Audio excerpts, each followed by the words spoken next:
தள்ளுபடி அத்தனை பேரும் அல்லம்படி 6 முதல் 60% வரை ஆடி தள்ளுபடியுடன் சூப்பர் சரவணா ஸ்டோர்ஸ், சென்னை, மதுரை, கோவை.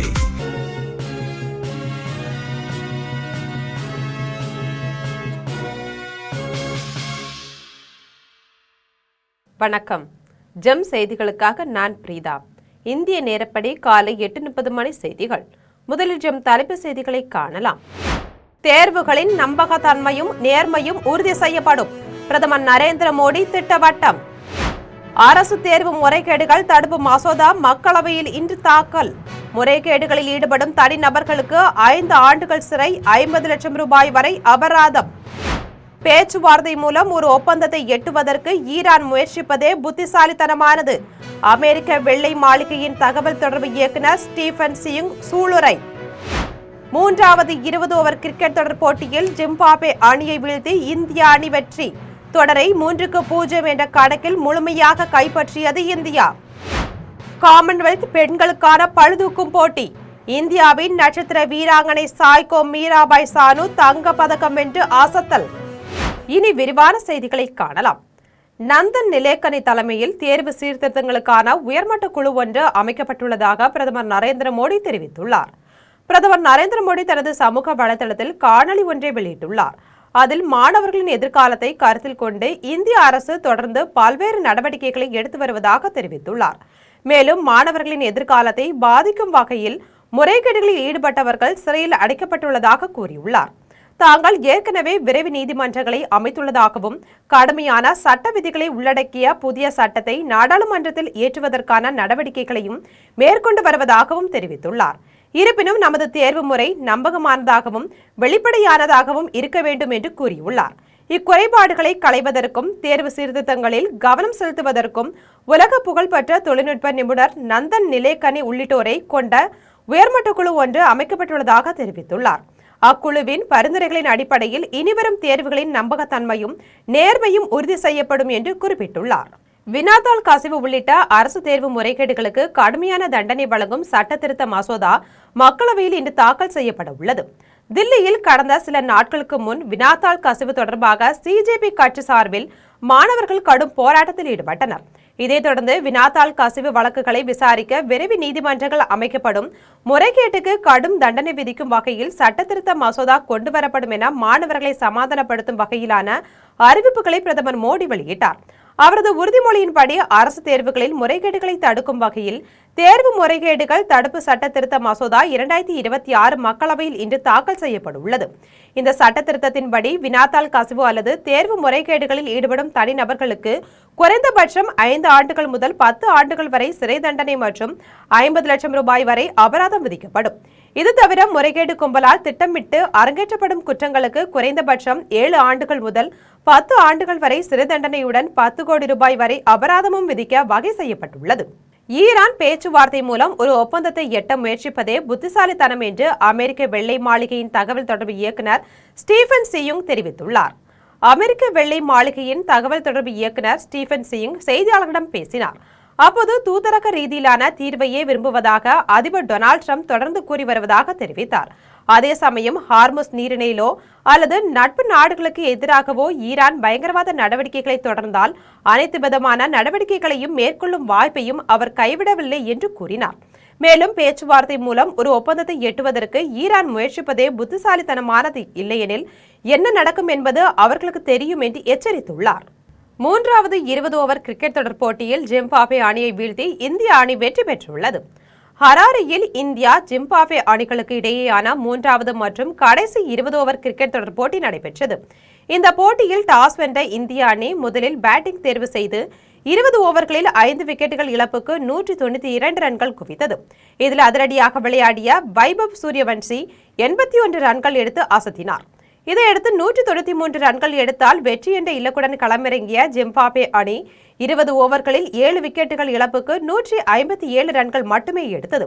இதன் மூலம் இந்திய அணி 35 ரன்கள் வித்தியாசத்தில் வெற்றி பெற்று 3 போட்டிகள் கொண்ட 20 ஓவர் தொடரை 3-0 என்ற கணக்கில் முழுமையாக கைப்பற்றியது. காமன்வெல்த் பெண்களுக்கான பளுதூக்கும் போட்டியில் இந்தியாவின் நட்சத்திர வீராங்கனை சாய்கோ மீராபாய் சானு தங்கப்பதக்கம் வென்று அசத்தியுள்ளார். ஸ்காட்லாந்தின் கிளாஸ்கோ நகரில் நடைபெற்று வரும் 2026க்கான காமன்வெல்த் போட்டியில் பெண்களுக்கான 48 கிலோ பளுதூக்கும் பிரிவில் இந்தியாவின் நட்சத்திர வீராங்கனை சாய்கோ மீராபாய் சானு மொத்தம் 190 கிலோ எடையை தூக்கி தங்கப்பதக்கம் வென்றார். இது இத்தொடரில் இந்தியா வெல்லும் முதல் தங்கப்பதக்கமாகும்.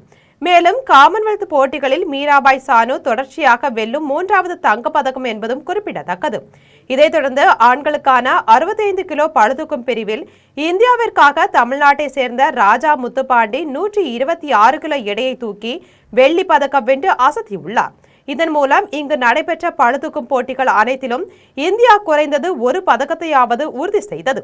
மேகதாது அணையை பொறுத்தவரை ஒரு செங்கலை கூட கர்நாடக அரசு எடுத்து வைக்க முடியாது என்று வருவாய்த்துறை அமைச்சர் செங்கோட்டையன் தெரிவித்துள்ளார். கோவை விமான நிலையத்தில் வருவாய்த்துறை அமைச்சர் செங்கோட்டையன் செய்தியாளர்களை சந்தித்து பேசினார். அப்போது கோவை மெட்ரோ ரயில் நிராகரிப்பு தொடர்பான கேள்விக்கு இது குறித்து பிரதமரிடமும் கடிதங்கள் வழங்கப்பட்டுள்ளது என்று கூறினார். நாமக்கல் வருவாய்த்துறை அதிகாரிகள் போராட்டம் நடத்தியது தொடர்பான கேள்விக்கு ஆர்ப்பாட்டத்தில் ஈடுபடுபவர்கள் அவர்களது குறைகளை அந்த துறையின் செயலாளரிடம் கூறியிருக்க வேண்டும் என்றார். மேகதாது விவகாரம் குறித்த கேள்விக்கு மேகதாது அணையை பொறுத்தவரை ஒரு செங்கலை கூட கர்நாடக அரசு எடுத்து வைக்க முடியாது என்று கூறினார். சிவகாசி பட்டாசு தயாரிப்பு ஆலை வெடித்த விவகாரம் தொடர்பான கேள்விக்கு விதிமுறைகளை மீறி இருக்கக்கூடிய எந்த பட்டாசு தொழிற்சாலைகளாக இருந்தாலும் அதற்கு உடனடியாக அரசு நடவடிக்கை எடுப்பதாகவும் தெரிவித்தார். விஜிலன்ஸ் ஆன்டி கரப்ஷன் என்று சொல்லப்படுகிற அந்த துறை எல்லா துறையை சார்ந்தவர்களிடத்திலும் என்ன நடைபெறுகிறது என்று மாவட்ட வாரியாக ஒரே நேரத்தில் ஒரு துறையை ஆய்வு செய்து அவருடைய வழக்கம் அதை தொடர்ந்து பின்பற்றுகிறார்கள். ஆகவே வருவாய்த்துறையை சார்ந்தவர்கள் தங்களுக்கு இருக்கிற பிரச்சனைகளை அரசிடத்தில் எடுத்து சொல்ல வேண்டுமே தவிர ஆர்ப்பாட்டத்தின் மூலமாக வெளிப்படுத்துவது. தூத்துக்குடி மாவட்டம் புதியம்புத்தூரில் ஜவுளி பூங்கா அமைப்பதற்கான திட்டம் இருக்கிறது என்று சிறு குறு மற்றும் நடுத்தர தொழில்துறை அமைச்சர் மதன் ராஜா தெரிவித்துள்ளார். தூத்துக்குடி மாவட்டம் கிளவிப்பட்டி கிராமத்தில் அரசு பேருந்து சேவை தொடக்க விழா நடைபெற்றது. இதில் சிறப்பு விருந்தினராக சிறு குறு மற்றும் நடுத்தர தொழில்துறை அமைச்சர் மதன் ராஜா கலந்து கொண்டு அரசு பேருந்து சேவையை தொடங்கி வைத்தார். பின்னர் செய்தியாளர்களை சந்தித்து பேசினார். அப்போது தாவேகா கோரிக்கையின் அடிப்படையில் முதல்வர் வழிகாட்டுதலின்படி அரசு பேருந்து இயக்க நடவடிக்கை எடுக்கப்பட்டுள்ளதாக கூறினார். மேலும் வரும் பட்ஜெட்டில் சிறு குறு மற்றும் நடுத்தர தொழில்துறை சார்பில் சிறப்பு திட்டங்கள் இருக்கும் என்றும் தூத்துக்குடி மாவட்டம் புதியம்புத்தூரில் ஜவுளி பூங்கா அமைப்பதற்கான திட்டம் இருக்கிறது என்றும் தெரிவித்தார். அனைவருக்கும் வணக்கம். நம்ம தூத்துக்குடி மாவட்டத்தில் வந்து பார்த்தீங்கன்னா கோயில்பட்டி பிளாக்ல வந்து நம்ம இந்த போக்குவரத்து வழித்தடம் வந்து பார்த்தீங்கன்னா இப்போ என்னென்னா ஏற்கனவே வந்து இப்போ கோவில்பட்டியிலேருந்து நேராக முடுக்கலாங்குளம் ரூட்டு அதில் வந்து இப்போ அடிஷ்னலாக வந்து இப்போ அந்த குழந்தைங்க ஸ்கூலுக்கு போயிட்டு வரதுனால அடிஷ்னல் ரூட் வந்து இங்கே கிராமத்தில் உள்ள மக்கள் கேட்ட கோரிக்கைக்காக நம்ம என்ன பண்ணியிருக்கோம்னா கோவில்பட்டியிலேருந்து முதல்ல வந்து காலையில் வந்து பார்த்தீங்கன்னா 8 மணிக்கு ஒரு பஸ்ஸு அது முடுக்கலாங்குளத்துலேருந்து வந்து கோவில்பட்டி கிளவிப்பட்டி வந்து கிளவிப்பட்டியிலேருந்து கோவில்பட்டி போகுது. ஈவினிங் அதே மாதிரி ஒரு ட்ரிப் வந்து பார்த்தீங்கன்னா கோவில்பட்டியிலேருந்து அங்கே ஸ்கூல் முடிஞ்சு வர குழந்தைங்களை ஏற்றிட்டு அவங்களுக்கு விரைவிலேயே மாறுதல் ஏற்பட்டு திராவிட முன்னேற்ற கழகத்தின் ஆட்சி மலரும் என்று திமுக சட்டமன்ற உறுப்பினர் ராமச்சந்திரன் தெரிவித்துள்ளார். விருதுநகர் மாவட்ட அருப்புக்கோட்டை சட்டமன்ற தொகுதியில் போட்டியிட்டு வெற்றி பெற்ற திமுக சட்டமன்ற உறுப்பினர் ராமச்சந்திரன் அருப்புக்கோட்டை சட்டமன்ற தொகுதிக்கு உட்பட்ட பகுதிகளில் தனக்கு வாக்களித்த மக்களை சந்தித்து நன்றி தெரிவித்தார். அப்போது பேசிய ராமச்சந்திரன், இந்த தேர்தலில் நம்முடைய கட்சி ஆளுங்கட்சியாக வரவில்லை என்று நீங்கள் கவலைப்பட வேண்டாம் என்று கூறினார். மேலும் 100 நாள் வேலை திட்டத்தில் உள்ள பிரச்சனைகளை சரி செய்ய மாவட்ட ஆட்சியருடன் கலந்து பேசி நடவடிக்கை மேற்கொள்வேன் என்று தெரிவித்தார். தாவேக ஆட்சிக்கு வந்து 2.5 மாதங்களில் 20,881 கோடி ரூபாய் கடன் வாங்கியுள்ளதாக முன்னாள் அமைச்சர் கீதா ஜீவன் குற்றம் சாட்டியுள்ளார். தூத்துக்குடி மாவட்டம் கோவில்பட்டியில் உள்ள தனியார் விடுதியில் திமுக நிர்வாகிகள் ஆலோசனை கூட்டம் நடைபெற்றது. இக்கூட்டத்தில் முன்னாள் அமைச்சர் கீதா ஜீவன் கலந்து கொண்டு பின்னர் செய்தியாளர்களை சந்தித்து பேசினார். அப்போது தாவேக ஆட்சிக்கு வந்து 2.5 மாதங்களில் 20,881 கோடி ரூபாய் தாவேக அரசு கடன் வாங்கி உள்ளது. தேர்தல் பிரச்சாரம் மற்றும் ஆட்சிக்கு வந்த பிறகும் சரி எல்லோரும் தலையில் கடன் சுமை ஏற்றிவிட்டதாக திமுக தலைவரை விமர்சனம் செய்த விஜய் இதற்கு என்ன பதில் சொல்ல போகிறார் என்று வினவினார். நீட் தேர்வு வினாத்தாள் லீக் ஆனதால் நிறைய மாணவர்கள் பாதிக்கப்பட்டுள்ளதாகவும் அதற்கு குரல் கொடுக்காமல் தாவேக ஆட்சியில் இருக்கும் அனைவரும் ஜனநாயகன் படம் பார்த்து ரீல்ஸ் போடுவதாகவும் குற்றம் சாட்டினார். மேலும் திமுக தலைவர் ஆட்சியை பற்றி மக்கள் நினைக்கிறார்கள் என்பது என்னுடைய மகிழ்ச்சி என்று தெரிவித்தார். இப்ப 2.5 மாசத்துல வந்து 20,881 கோடி ரூபாய் இந்த அரசு தாவேக தாவேக அரசு கடன் வாங்கியிருக்குன்ற ஒரு செய்தியை பார்த்தோம் காலையில. ஆனா அவர் பிரச்சாரத்துலயும் சரி இல்ல ஆட்சிக்கு வந்தப்புறமும் சரி இந்த அளவுக்கு கடன் எல்லார் தலையிலையும் கடன் சுமை ஏத்திட்டாரு அப்படி இப்படின்னு எங்களுடைய கழக தலைவரை பத்தி இல்லாதவங்களும் பேசினாரு. இன்னைக்கு இந்த 2.5 மாசத்துல 20,851 கோடி இந்த அரசு கடன் வாங்கியிருக்குன்றது அவருக்கே தெரியுமா என்ன, அதாவது என்ன சொல்றது, அவருடைய முடிவுக்கே விட்டு விடுறோம். திருச்சி மாவட்டம் திருவெரும்பூர் தொகுதிக்குட்பட்ட திமுக நிர்வாகிகள் ஆலோசனை கூட்டம் முன்னாள் அமைச்சர் அன்பில் மகேஷ் தலைமையில் நடைபெற்றது. முன்னாள் அமைச்சரும் திருச்சி தெற்கு மாவட்ட திமுக செயலாளருமான அன்பில் மகேஷ் தலைமையில் நடைபெற்ற கூட்டத்தில் கட்சியின் வளர்ச்சிப் பணிகள், மக்களுடனான தொடர்பை மேம்படுத்துவது குறித்து ஆலோசனை செய்யப்பட்டது. இந்நிகழ்வில் தலைமை செயற்குழு உறுப்பினர் சேகரன், மாவட்ட துணை செயலாளர் செங்குட்டுவன், ஒன்றிய செயலாளர் கருணாநிதி, மயில் பெரியசாமி ஆகியோர் கலந்து கொண்டனர். கோவை மற்றும் மதுரைக்கு மெட்ரோ ரயில் திட்டத்தை மத்திய அரசு மீண்டும் நிராகரிப்பதற்கு பல்சமய நல்லுறவு இயக்கத்தின் தலைவர் முகமது ரபி கடும் கண்டனம் தெரிவித்துள்ளார். கோவையில் பல்சமய நல்லுறவு இயக்கத்தின் தலைவர் முகமது ரபி செய்தியாளர்களை சந்தித்து பேசினார். அப்போது தமிழகத்தின் தொழில், கல்வி, மருத்துவம் மற்றும் தகவல் தொழில்நுட்ப துறைகளில் முன்னணி நகரமாக கோவை, மதுரை தொடர்ந்து வளர்ச்சி பெற்று வருவதாக கூறினார். இத்தகைய சூழலில் நகரின் போக்குவரத்து நெரிசலை குறைத்து பொதுமக்களின் பயணத்தை எளிதாக்க மெட்ரோ ரயில் திட்டம் மிகவும் அவசியம் என்று தெரிவித்தார். கோவை மற்றும் மதுரை போன்ற வளர்ந்து வரும் மாநகரங்களுக்கு மெட்ரோ ரயில் திட்டத்தை செயல்படுத்த மத்திய அரசு உடனடியாக நடவடிக்கை எடுக்க வேண்டும் என்றும், இதற்காக தமிழக அரசு தொடர்ந்து வலியுறுத்தி தேவையான அழுத்தத்தை மத்திய அரசுக்கு வழங்க வேண்டும் என்றும் முகமது ரபி கோரிக்கை விடுத்தார். மீண்டும் தமிழகத்தை புறக்கணித்திருக்கிறது. கோவை மதுரை மெட்ரோ ரயில் திட்டத்தை நிராகரித்திருக்கிறது. கடந்த நவம்பர் மாதம் மக்கள் தொகை இல்லை என்று கோவையிலும் மதுரையிலும் மெட்ரோ ரயில் திட்டத்தை நிராகரித்தது. புதிதாக பதவியேற்ற தாவேக அரசு கடந்த மே மாதம் மத்திய அரசிடம் கோரிக்கை வைத்தது. கோவைக்கும் மதுரைக்கும் மெட்ரோ ரயில் திட்டத்தை கொண்டு வர வேண்டும். அதையும் இன்று நிராகரித்திருக்கிறது.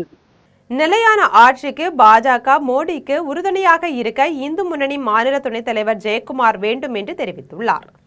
கன்னியாகுமரி மாவட்டம் முஞ்சிறை ஒன்றியம் சார்பில் தமிழக இந்து அறநிலையத்துறை ஆலயத்தை விட்டு வெளியேறு, ஆலய தரிசன கட்டணத்தை ரத்து செய்ய உட்பட்ட பல கோரிக்கைகளை வலியுறுத்தி போராட்டம் நடைபெற்றது. இதில் இந்து முன்னணி மாநில துணைத் தலைவர் ஜெயக்குமார் செய்தியாளர்களை சந்தித்து பேசினார்.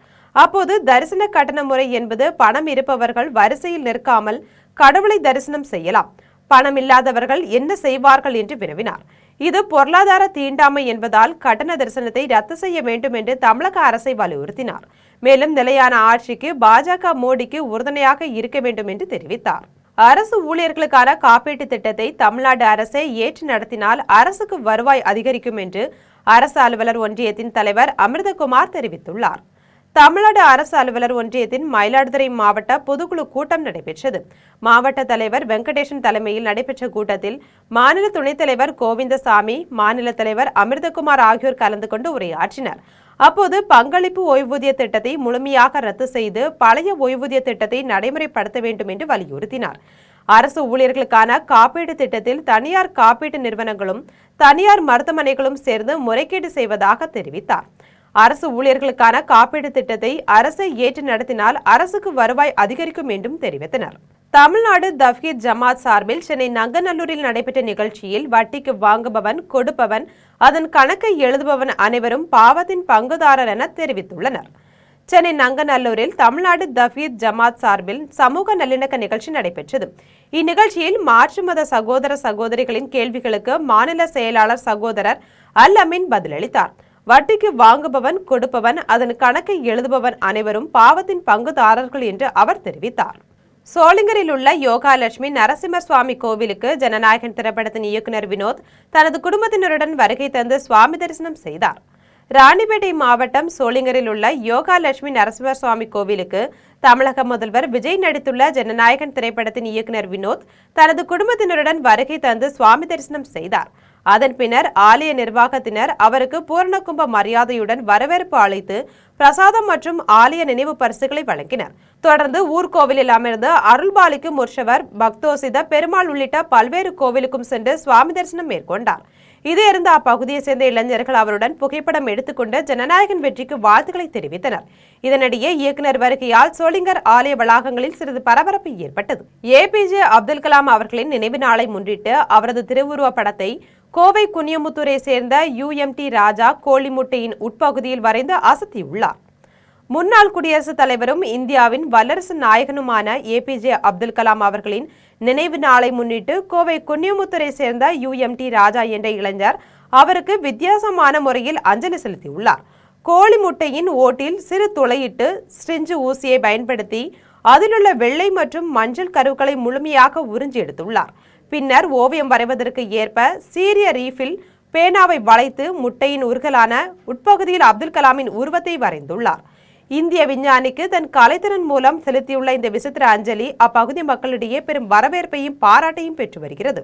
தமிழக முதலமைச்சர் ஜோசப் விஜயின் 52வது பிறந்த நாளையொட்டி தலைஞாயிறு பேரூராட்சி மண்டபத்தில் தமிழக வெற்றி கழகம் மற்றும் சர் ஐசக் நியூட்டன் கல்விக் குழுமம் இணைந்து சித்தா இயற்கை மருத்துவ முகாமை நடத்தியது.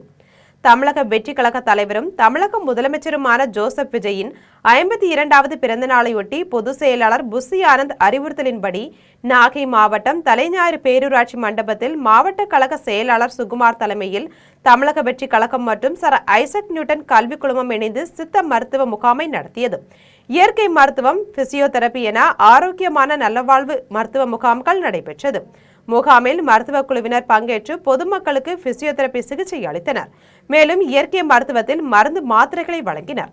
முகாமில் தாவேகாவின் தலைஞாயிறு மேற்கு ஒன்றிய செயலாளர் அப்துல் குத்தூஸ் உட்பட மாவட்ட ஒன்றிய பேரூர் கழக நிர்வாகிகள் கலந்து கொண்டனர். முகாமில் 1000க்கும் மேற்பட்டோர் கலந்து கொண்டு பயனடைந்தனர்.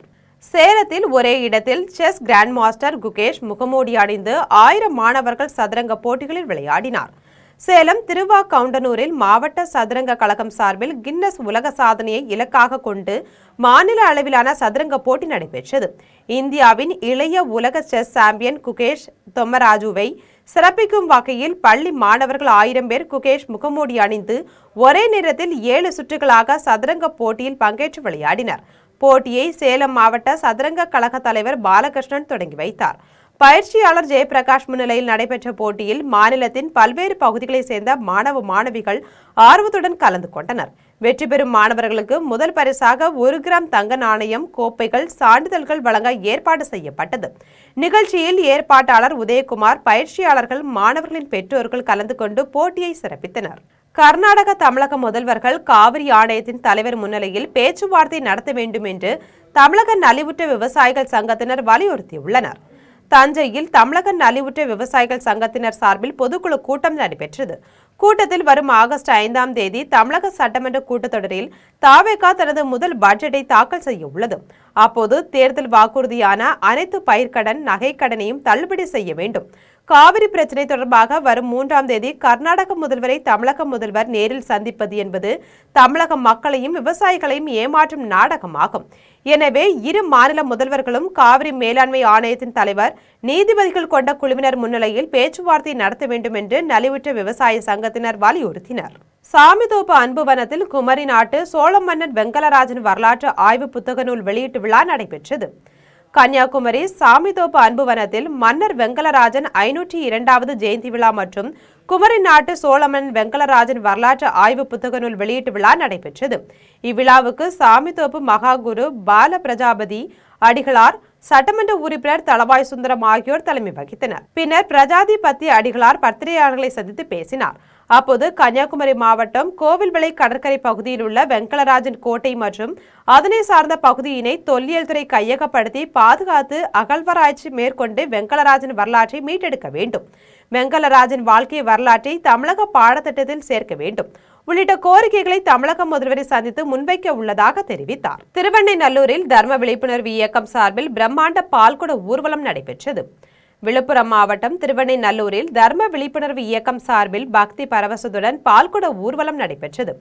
பால்குட ஊர்வலத்தின் நிகழ்ச்சியில் சிறப்பு அழைப்பாளர்களாக பழனி ஒன்றிய செயலாளர் சரவணன், தொழிலதிபர் வேலு, தவமுருகன் ஆகியோர் கலந்து கொண்டு பால்குட ஊர்வலத்தை கொடியசைத்து தொடங்கி வைத்தனர். பால்குட ஊர்வலத்தில் 500க்கும் மேற்பட்டோர் பக்தி பரவசத்துடன் பங்கேற்று பால்குடத்தை சுமந்து சென்றனர். தேசிய அளவிலான இந்த போட்டியை நடத்துவதன் மூலம் இளம் வீரர்களுக்கு திறமையை வெளிப்படுத்த சிறந்த வாய்ப்பு கிடைக்கும் என்று இந்திய ஹாக்கி சங்கத்தினர் தெரிவித்துள்ளனர். 2026ஆம் ஆண்டுக்கான 16வது ஹாக்கி போட்டி வரும் ஜூலை 28 முதல் ஆகஸ்ட் 8 வரை கோவை ஆர்எஸ்புரத்தில் உள்ள மாநகராட்சி ஆஸ்ட்ரோ டர்ஃப் ஹாக்கி மைதானத்தில் நடைபெற உள்ளது. இது தொடர்பாக கோவையில் நடைபெற்ற செய்தியாளர்கள் சந்திப்பில் அகில இந்திய ஹாக்கி சங்கத்தின் பொருளாளர் மனோகரன் மற்றும் தமிழ்நாடு ஹாக்கி அலகின் பொதுச் செயலாளர் செந்தில் ராஜ்குமார் ஆகியோர் பேசினர். அப்போது தொடர்ந்து 12 நாட்கள் நடைபெறும் இந்த போட்டியில் 700க்கும் மேற்பட்ட வீரர்கள், பயிற்சியாளர்கள், நடுவர்கள், தொழில்நுட்ப அதிகாரிகள் மற்றும் ஹாக்கி இந்திய நிர்வாகிகள் பங்கேற்க உள்ளனர். தேசிய அளவிலான இந்த போட்டியை நடத்துவதன் மூலம் இளம் வீரர்களுக்கு திறமையை வெளிப்படுத்த சிறந்த வாய்ப்பு கிடைப்பதுடன் தமிழகத்தில் ஹாக்கி விளையாட்டின் வளர்ச்சிக்கும் புதிய உத்வேகம் கிடைக்கும் என்றும் அவர்கள் தெரிவித்தனர். திருவேற்காடு நகராட்சி கோலடி மைதானத்தில் கழிவுநீர் சுத்திகரிப்பு ஆலை அமைக்கக்கூடாது, விளையாட்டு அரங்கம் அமைக்க வேண்டும் என தமிழ்நாடு முதலமைச்சருக்கு விளையாட்டு வீரர்களும் தாவேகாவினரும் கோரிக்கை விடுத்துள்ளனர். நகராட்சி நிர்வாகம், குடிநீர் வழங்கல் துறை மற்றும் தமிழ்நாடு நகர்ப்புற உட்கட்டமைப்பு சேவைகள் நிறுவனம் சார்பில் பூவிருந்தவல்லி, திருவேற்காடு, மாங்காடு ஆகிய நகராட்சிகளில் 990 கோடி ரூபாய் மதிப்பில் பாதாள சாக்கடை திட்டத்தை செயல்படுத்த நடவடிக்கைகள் மேற்கொள்ளப்பட்டு வருகின்றன. இதில் திருவேற்காடு நகராட்சியில் மட்டும் 510 கோடி ரூபாய் மதிப்பில் பாதாள சாக்கடை திட்டம் செயல்படுத்தப்பட உள்ளது. பூவிருந்தவல்லி, மாங்காடு, திருவேற்காடு ஆகிய 3 நகராட்சிகளில் பாதாள சாக்கடை வழியாக வெளியேறும் கழிவுநீரை திருவேற்காடு கோலடியில் உள்ள விளையாட்டு மைதானத்தில் அமையும் சுத்திகரிப்பு நிலையத்துக்கு கொண்டு வந்து சுத்திகரித்து கூவம் ஆற்றிலும் அயனம்பாக்கம் ஏரியிலும் கொண்டு விடுவதற்கு திட்டமிடப்பட்டுள்ளது. இதற்கு அப்பகுதி மக்கள் எதிர்ப்பு தெரிவித்துள்ளனர். கோலடி விளையாட்டு மைதானத்தில் ஏராளமானோர் பயிற்சி எடுத்து வருகிறார்கள். இதனால் இந்த பகுதியில் கழிவுநீர் சுத்திகரிப்பு நிலையம் அமைக்கும் திட்டத்தை கைவிட்டு விளையாட்டு அரங்கம் அமைக்க வேண்டும் என்று அப்பகுதி இளைஞர்களும் விளையாட்டு வீரர்களும் தாவேகாவினரும் முதலமைச்சர் விஜய்க்கு கோரிக்கை விடுத்துள்ளனர். கோவில்பட்டியில் காங்கிரஸ் கட்சியினர் நீட் தேர்வினை ரத்து செய்ய வலியுறுத்தி ஆர்ப்பாட்டத்தில் ஈடுபட்டு கண்டன கோஷங்களை எழுப்பினர். நீட் தேர்வு, சிபிஎஸ்இ முறைகேடுகளை கண்டித்து போராட்டத்தில் ஈடுபட்ட மாணவர்களுக்கு எதிரான நடவடிக்கைகளை கண்டித்தும் நீட் தேர்வு ரத்து செய்ய வேண்டும் என்பது உள்ளிட்ட கோரிக்கைகளை வலியுறுத்தி தூத்துக்குடி மாவட்டம் கோவில்பட்டியில் காங்கிரஸ் கட்சியினர் மெழுகுவர்த்தி ஏந்தி போராட்டத்தில் ஈடுபட்டனர். கோவில்பட்டி காந்தி மண்டபத்தில் இருந்து கையில் மெழுகுவர்த்தி ஏந்தி வந்து பயணியர் விடுதி முன்பு நகர தலைவர் அருண்பாண்டியன் தலைமையில் ஆர்ப்பாட்டத்தில் ஈடுபட்டனர். நீட் தேர்வு முறைகேடுகளை கண்டித்தும் நீட் தேர்வினை ரத்து செய்ய வலியுறுத்தியும் கண்டன கோஷங்களை எழுப்பினர். விரிஞ்சிபுரம் மார்க்கபந்தீஸ்வரர் கோவிலுக்கு சொந்தமான 100 ஏக்கர் நிலத்தை மீட்க வேண்டும் என்பன உள்ளிட்ட பல்வேறு கோரிக்கைகளை வலியுறுத்தி குடியாத்தத்தில் இந்து முன்னணி அமைப்பினர் கண்டன ஆர்ப்பாட்டத்தில் ஈடுபட்டனர். தமிழகத்தில் ஆக்கிரமிப்பில் உள்ள கோயில் சொத்துக்களை மீட்க வேண்டும் என வலியுறுத்தி வேலூர் மாவட்டம் குடியாத்தம் பழைய பேருந்து நிலையம் எதிரில் இந்து முன்னணி அமைப்பின் நகர தலைவர் குமார் தலைமையிலும் வேலூர் மாவட்ட செயலாளர்கள் தரணி, யுவசங்கர், அனீஷ் ஆகியோர் முன்னிலையிலும் இந்து முன்னணியினர் கண்டன ஆர்ப்பாட்டத்தில் ஈடுபட்டனர். ஆர்ப்பாட்டத்தில் சிறப்பு அழைப்பாளராக மாநில நிர்வாக குழு உறுப்பினர் மகேஷ், கோட்ட செயலர் பிரவீன்குமார், வழக்கறிஞர் ரத்னகுமார் ஆகியோர் கலந்து கொண்டு சிறப்புரையாற்றி கண்டன ஆர்ப்பாட்டத்தினை தொடங்கி வைத்தனர்.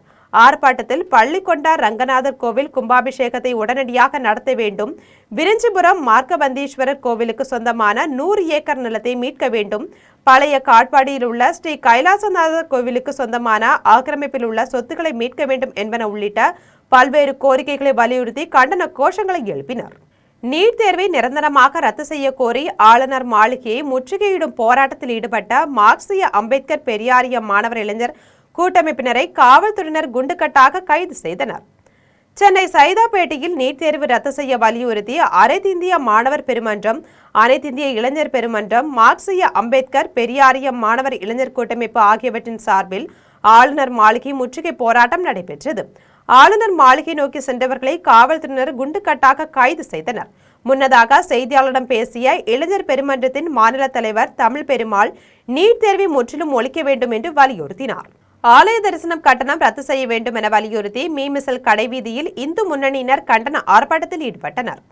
புதுக்கோட்டை மாவட்டம் அறந்தாங்கி சட்டமன்ற தொகுதிக்குட்பட்ட மீமிசல் கடைவீதியில் பல்வேறு கோரிக்கைகளை வலியுறுத்தி இந்து முன்னணி மாவட்ட பொறுப்பாளர் நாகராஜ் தலைமையில் 100க்கும் மேற்பட்ட இந்து முன்னணியினர் கண்டன ஆர்ப்பாட்டத்தில் ஈடுபட்டனர். ஆலய தரிசன கட்டணத்தை ரத்து செய்ய வேண்டும், இந்துக்களின் கோவில்கள் இந்துக்களுக்காகத்தான் என்பன உள்ளிட்ட பல்வேறு கோரிக்கைகளை வலியுறுத்தி கண்டன கோஷங்களை எழுப்பினர். தூத்துக்குடியில் தூய பனிமய மாதா பேராலயத்தில் 444வது திருவிழாவையொட்டி கொடியேற்றம் நடைபெற்றது. தூத்துக்குடியில் உள்ள தூய பனிமய மாதா பேராலயத்தில் 444வது திருவிழா நடைபெற்றது. இதனை முன்னிட்டு கொடிகம்பத்தில் மறைமாவட்ட ஆயர் ஸ்டீபன் தலைமையில் கொடியேற்றம் நடைபெற்றது. இந்நிகழ்ச்சியில் தூத்துக்குடி மீன்வளத்துறை அமைச்சர் ஸ்ரீநாத், மனிதவள மேம்பாட்டுத்துறை அமைச்சர் சரத்குமார், தூத்துக்குடி மாவட்ட ஆட்சியர் விஷ மகாஜன், தூத்துக்குடி மாவட்ட காவல் கண்காணிப்பாளர் மற்றும் ஏராளமான பக்தர்கள் கலந்து கொண்டனர்.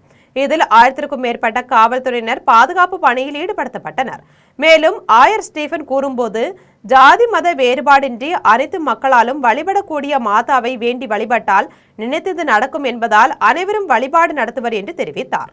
படப்பையில் கத்தியை காட்டி மிரட்டி வழிப்பறியில் ஈடுபட்ட 4 பேரை காவல்துறையினர் கைது செய்து அவர்களிடமிருந்த 3 கிலோ கஞ்சாவை பறிமுதல் செய்தனர். தாம்பரம் மாநகர காவல்துறையினர் படப்பை சுற்றுவட்டார பகுதிகளில் ரோந்து பணியில் ஈடுபட்டிருந்த போது படப்பை சிறுமாத்தூர் சுடுகாட்டு பகுதியில் சிலர் கத்தியை காட்டி மிரட்டி வழிப்பறியில் ஈடுபடுவதாக ரகசிய தகவல் கிடைத்தது. இதையடுத்து அங்கு விரைந்து சென்ற காவல்துறையினர் 4 பேரை கைது செய்தனர். அவர்களிடம் நடத்திய சோதனையில் 4 பட்டா கத்திகள் மற்றும் 3 கிலோ கஞ்சா பறிமுதல் செய்யப்பட்டது. கைது செய்யப்பட்டவர்களில் ஒரு சிறார் சீர்திருத்த பள்ளிக்கு அனுப்பப்பட்டார். மற்ற 3 பேரை காவல்துறையினர் நீதிமன்றத்தில் ஆஜர்படுத்தி நீதிமன்ற காவலுக்கு அனுப்பி வைத்தனர். கெங்கவல்லி அருகே சிவன் கோயிலில் பிரதோஷ விழாவை முன்னிட்டு நந்தி பகவானுக்கு சிறப்பு பூஜைகள் நடைபெற்றது. சேலம் மாவட்டம் கெங்கவல்லி அருகே உள்ள தம்மம்பட்டி காசி விஸ்வநாதர் கோயிலில் பிரதோஷ விழாவை முன்னிட்டு சிவன் அம்பாளுக்கு சிறப்பு அபிஷேகம் மற்றும் பூஜைகள் நடைபெற்றன.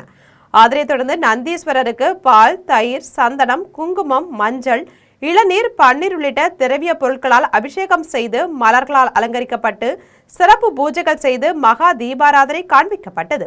மேலும் பலர் தீபங்கள் ஏற்றி தங்களது நேர்த்திக் கடனை செலுத்தினர். தம்மம்பட்டி உள்ளிட்ட சுற்றுவட்டார பகுதியிலிருந்து ஏராளமான பக்தர்கள் கலந்து கொண்டு சாமி தரிசனம் செய்தனர். மேலும் பக்தர்கள் அனைவருக்கும் அன்னதானம் வழங்கப்பட்டது. மீண்டும் ஜெம் தலைப்பு செய்திகள். தேர்வுகளின் நம்பகத்தன்மையும் நேர்மையும் உறுதி செய்யப்படும், பிரதமர் நரேந்திர மோடி திட்டவட்டம். அரசு தேர்வு முறைகேடுகள் தடுப்பு மசோதா மக்களவையில் இன்று தாக்கல். முறைகேடுகளில் ஈடுபடும் தனிநபர்களுக்கு 5 ஆண்டுகள் சிறை, 50 லட்சம் ரூபாய் வரை அபராதம். பேச்சுவார்த்தை மூலம் ஒரு ஒப்பந்தத்தை எட்டுவதற்கு ஈரான் முயற்சிப்பதே புத்திசாலித்தனமானது, அமெரிக்க வெள்ளை மாளிகையின் தகவல் தொடர்பு இயக்குநர் ஸ்டீபன் சியுங் சூளுரை. 3வது 20 ஓவர் கிரிக்கெட் தொடர் போட்டியில் ஜிம்பாப்வே அணியை வீழ்த்தி இந்திய அணி வெற்றி. தொடரை 3-0 என்ற கணக்கில் முழுமையாக கைப்பற்றியது இந்தியா. காமன்வெல்த் பெண்களுக்கான பளுதூக்கும் போட்டி. இந்தியாவின் நட்சத்திர வீராங்கனை சாய்கோ மீராபாய் சானு தங்க பதக்கம் வென்று அசத்தல். இத்துடன் ஜெம் செய்திகள் நிறைவடைகின்றன. மீண்டும் ஜெம் செய்திகள் மதியம் 1:30 மணிக்கு. உடனுக்குடன் செய்திகளை காண GemLive.tv என்ற இணையதளத்தில் இணைந்திருங்கள். நன்றி, வணக்கம்.